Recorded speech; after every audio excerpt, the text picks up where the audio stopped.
السلام علیکم ورحمۃ اللہ وبرکاتہ۔ غلطی تسلیم کریں۔ بعض اوقات اپنی غلطیوں، خامیوں اور کمزوریوں کو تسلیم کرنے سے بھی من کے بوجھ ہلکے ہو جاتے ہیں۔ آج اپنے دلوں کو ہلکا کیجیے، اپنی غلطی مان لیجیے، دوسروں کی کوتاہیوں کو اللہ خود دیکھ لے گا، اپنی فکر کیجیے۔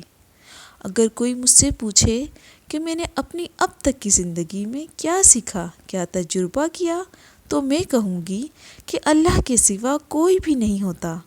کل ملا کے انسان کا جو اثاثہ بچتا ہے وہ بس اللہ سے ہی شروع اور اسی پر ختم ہو جاتا ہے، اور یہ دنیا، یہ دوست، حتیٰ کہ عزیز رشتہ دار سب غائب ہو جاتے ہیں۔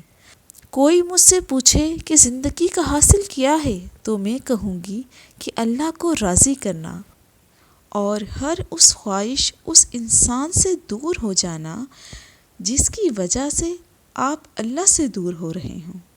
کبھی راہ چلتے کسی بھیک مانگنے والے فقیر کو غور سے دیکھا ہے؟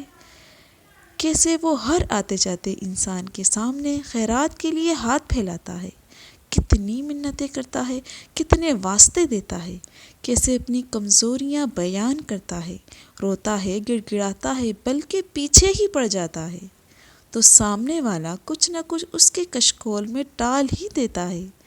یہی تو ادا ہے مانگنے والے کی کہ جس سے دینے والے کا دل پسی جائے۔ ہاں، بالکل ایسا ہی اپنے رب سے مانگا کرو، عاجزی سے، محبت سے، روتے ہوئے، گڑ گڑاتے ہوئے، اپنی کمزوریاں بتاتے ہوئے، اس کی تعریف بیان کرتے ہوئے مسلسل مانگتے رہو۔ جانے کب کون سی ادا اس پاک ذات کو پسند آ جائے اور وہ کن فرما دے۔ اگر آپ کو ویڈیو اچھی لگی ہو تو لائک کریں، میرے چینل کو سبسکرائب کریں۔ راہ ہدایت وتھ صوبیہ۔ السلام علیکم، جزاک اللہ۔